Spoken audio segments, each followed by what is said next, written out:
Et tout est prêt pour la leçon de trading du vendredi soir dans Smart Bourse avec Bourse Direct. Christian Sanson est à son poste. Salut Christian, merci d'être là, le responsable des formations chez Bourse Direct. Donc au tableau avec votre paperboard. On va parler du SRD, hein. Vous voulez nous parler du service à règlement différé aujourd'hui. Mais d'abord, il faut revenir peut-être sur les différents types d'ordres. Vous vouliez revenir sur l'ordre d'achat au comptant. Voilà, c'est ça, Christian. Pour bien comprendre un peu le fonctionnement du SRD, il faut comprendre un peu comment, quand on achète au comptant, comment ça se passe. D'ailleurs, on peut voir à l'écran qu'une valeur, on peut l'acheter sur un compte titre ordinaire, soit au comptant, soit au SRD, mais on en reparlera un peu plus tard. Sur un PEA, on n'a pas le choix, c'est du comptant uniquement. Alors, je vais prendre comme hypothèse un investisseur qui a 20 000 euros, d'accord, sur son compte titre ordinaire ou PEA, de cash, d'espèces, et qui a 5 000 euros de titres, je sais pas, de FCP, d'actions, voilà, etc. Imaginons qu'il ait acheté au comptant 100 actions Bouygues, d'accord, à 60 euros. C'est pas Danone ? Danone, pardon. Oui. Danone, oui, c'est BN. C'est pas grave. C'est pas EN, c'est BN. Pour les... Donc, 100 actions Danone à 60 euros. Donc, son montant d'achat brut, c'est 6 000, hein, vous êtes d'accord ? Donc, ça, c'est le montant brut.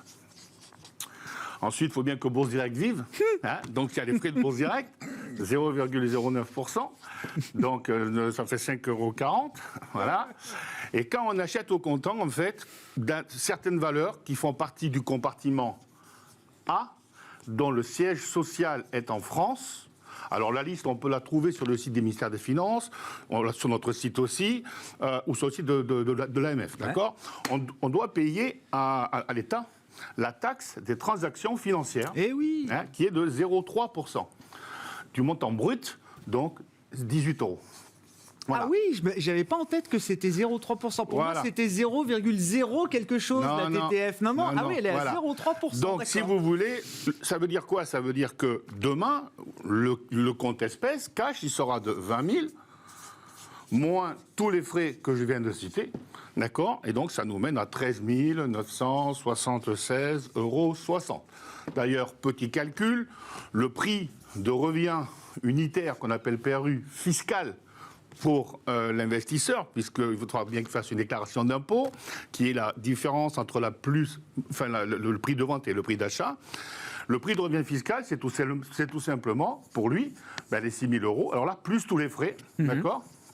Divisé par la quantité, c'est-à-dire 100. Ouais. C'est-à-dire qu'il va gagner des sous, cet investisseur, à partir de 60 234. Tant que l'action n'est pas montée au-delà, il ne gagnera pas de sous. Voilà. Donc ça, c'est au comptant.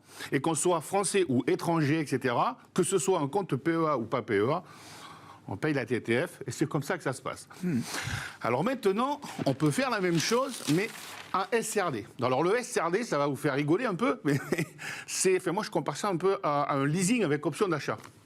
Le SRD, ou comme si on va à la banque, faire un crédit, parce qu'on peut acheter à crédit. Moi je dis que c'est un leasing avec option d'achat, parce qu'il y a un terme, on verra ça peut-être plus tard, et à la fin de ce terme, on peut soit acheter les actions vraiment, soit les reporter, repartir sur un nouveau leasing, etc. On peut aussi le comparer à un découvert autorisé, d'accord ? Donc je prends exactement les mêmes caractéristiques. Cet investisseur a 20 000 € de cash, d'accord ? Et il a 5 000 € de titres lambda. Alors, le SRD, déjà, comme c'est un crédit, c'est comme quand vous allez à la banque, c'est vous qui devez le demander. Il y aura un comité de crédit qui vous l'accordera ou pas. Il y a un questionnaire investisseur, personne physique ou personne morale, à remplir. C'est le ministère des Finances qui veut ça. Parce que comme c'est un crédit, il faut bien faire attention. Bien sûr. Il faut se déclarer pour obtenir le droit d'utiliser ce service à règlement différé. Alors, notre service contrôle à nous, après le petit comité, vous dira oui ou non, vous ferez du SRD. En fonction des réponses que vous avez données, du patrimoine, de vos connaissances boursières, etc. Lors de ce crédit, en fait, on va vous accorder un levier. Un levier qui va de 1, c'est-à-dire pas de levier, mais on peut faire du SRD sans levier. D'ailleurs, les gens qui veulent commencer, je dis, commencez à faire du SRD sans levier, parce qu'on peut commencer à faire des ventes à découvert, etc. Chose qu'on ne peut pas faire au comptant, d'accord ? Qui peut aller de 1 à 5, voilà. D'accord. Maximum 5. Donc, dans mon hypothèse, je vais prendre 4. D'accord ? En fait, quand on va faire un crédit, qu'on fait un crédit, qu'on va à la banque, qu'est-ce qui se passe? On vous demande des garanties. Donc, ça va être votre garantie. Vous allez déposer cette somme. Donc, ce que vous avez chez Bourse Direct, c'est une garantie. Alors, si je prends un levier 4, d'accord, ça veut dire que les 20 000 euros de cash vont vous donner droit de vous engager sur 4 x 20, 80 000 euros. D'accord? Les 5 000 euros de titres vous donnent le droit de vous engager. Alors, on va diviser le levier par 2. Parce que les titres... Parce que ce sont des titres, oui. C'est pas du cash. Ils peuvent se casser la figure. C'est pas du cash, voilà, bien sûr. Ce sont des titres. Ouais. Donc, ça fera 10, d'accord? 10 000. Et, voilà. Et donc, ça veut dire qu'avec votre apport personnel sur votre compte titre ordinaire de 20 000 de cash et de 5 000 de titres, l'investisseur, dans ce cas-là, peut s'engager à hauteur de 90 000 euros. C'est comme si vous achetiez une maison, vous allez à la banque, vous avez votre salaire, je ne sais pas moi, de 50 000 euros, et vous achetez une maison à 30 000. Oui. Vous avez un levier 8, d'accord? Enfin, non, 6, d'accord. Donc, c'est ça. Donc, c'est un engagement. D'ailleurs, il y a un comité d'engagement qui va vous accorder ou pas le fameux SRD. Alors, c'est là le problème, excusez-moi l'expression, mais il y a des investisseurs, quand ils voient qu'ils ont 90 000 euros de crédit autorisé, excusez-moi, ils pètent les plombs. Et donc, du coup, ils se disaient, chouette, au lieu d'acheter 100 Danone, je vais en acheter 300. Non, bien sûr, ce n'est pas le but.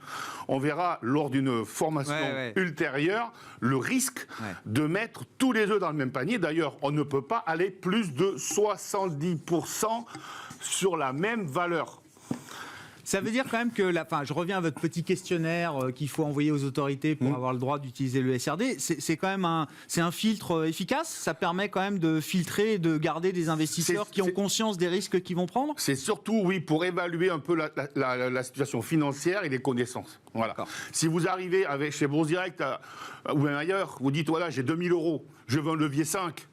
On dira non, d'accord? Voilà, il faut quand même rester responsable parce que c'est dangereux du moment où on met tous les œufs dans le même panier. Voilà. Alors je vais faire la même chose que tout à l'heure. Au lieu d'acheter mes 100 Danone au comptant, je vais les acheter en SRD. Donc je vais passer un achat de 100 Danone. Oui, c'est ça, je ne sais pas pourquoi j'ai Bouygues dans la tête. À 60 euros. Et en fait, maintenant, tout ce qu'on va faire, ça va venir en moins de l'engagement. C'est comme si vous puisiez dans votre crédit revolving 6 000 euros. D'accord? Voilà. Donc, il va vous rester combien? 84. Voilà. D'accord? Donc ça, c'est la première chose. Alors, l'avantage aussi, c'est que quand on achète à crédit, on n'est pas propriétaire de l'action pour l'instant. On pourra le devenir à la fin du crédit, qu'on verra plus tard aussi dans notre leçon qui s'appelle le jour de la liquidation. On ne paye pas la TTF. Ah oui. Donc déjà, quand on initie la position sur un compte titre ordinaire, on ne paye pas la TTF. Ça veut dire quoi? Ça veut dire que si vous prenez 2 investisseurs, un qui achète de la Danone ou n'importe quelle valeur, et il va au comptant, il va payer 0,3%, donc 18 euros. Quelqu'un qui va l'acheter en SRD. Alors le SRD, c'est un crédit, donc c'est pas gratuit. Il y a tous les jours, on va vous débiter ce qu'on appelle la commission de règlement différé, qui est de 0,023% par jour et par valeur. C'est 2,30 euros. Ça veut dire que c'est équivalent d'acheter l'action au comptant et de payer la TTF que d'acheter un SRD et de la garder pendant 13 ou 14 jours. Donc les personnes qui font un peu plus de court terme, qui font du swing trading par exemple, qui veulent profiter des accélérations pendant une dizaine de jours, sur un compte titre ordinaire, il vaudra mieux faire du SRD, ça leur coûtera moins cher que de payer la TTF. Par contre, si on veut vraiment devenir propriétaire de l'action Danone et la garder pendant 6 mois ou 2 ans, il vaut mieux payer la TTF que faire du SRD parce que ça vous coûte. Mais l'optique, elle est là en fait. C'est chaque profil a plus ou moins sa méthode. Donc voilà. Donc c'est vraiment déjà le premier avantage, c'est que lorsqu'on initie donc la position, il n'y a pour l'instant pas de TTF. Ensuite, il reste un petit peu de temps. Donc ensuite, imaginons que la personne dit voilà, si elle monte à 70, j'aimerais les vendre d'ici la fin du mois. Donc il va passer une vente de 100 Danone à 70, à cours limité de 70 euros, ça viendra à moins, d'accord? Parce que c'est une position qui pourrait être exécutée. Donc il va rester 77 000. Et puis il se dit, mais si jamais elle casse 56 ou 7, j'aimerais les vendre parce que tant pis, je perds 3 €, mais j'ai pas envie d'en perdre 10 000. Ouais. Donc il va passer une vente stop à seuil de déclenchement. Donc toujours, voilà, peut-être révocation d'ici la fin du mois, à, mettons, 57 €. Donc moins 5 700. Voilà. 0, 0, 3, 6, 1 et 71. Voilà. Ça veut dire qu'il va lui rester du cash aussi. D'accord. Alors vous voyez ce que je viens de faire? Comme Danone cote en SRD, comme Danone, on peut la vendre à découvert. On peut à la fois sur le titre mettre une limite pour vendre en haut et une limite pour se couper. Ouais. Au comptant, c'est impossible. Ouais. Pour vendre, il faut l'avoir. Donc quand on achète au comptant, soit on met une limite pour vendre en haut, soit on met un stop. Mais on ne peut pas mettre les deux. Sur certaines valeurs, celles qui sont éligibles en vente à découvert, on peut faire les deux. J'ai une dernière question pour conclure, puis on prolongera parce qu'il y a d'autres éléments à apporter sur le SRD. Est-ce que toutes les valeurs sont éligibles au SRD ? Non. Non, pas toutes. Il y en a combien ? On va dire que c'est à peu près... Enfin, il y en a plein qui sont... Il y en a un grand nombre. Il y en a beaucoup qui sont éligibles à l'achat, mais beaucoup moins, à peu près une centaine, les grosses à la vente à découvert. Suite vendredi prochain, Christian ? Suite vendredi prochain. Avec grand plaisir. Christian Sanson, le responsable des formations chez Bourse Direct, avec nous ce vendredi soir pour la leçon de trading. Très bon week-end. On se retrouve lundi à 12h30 en direct sur Bismart.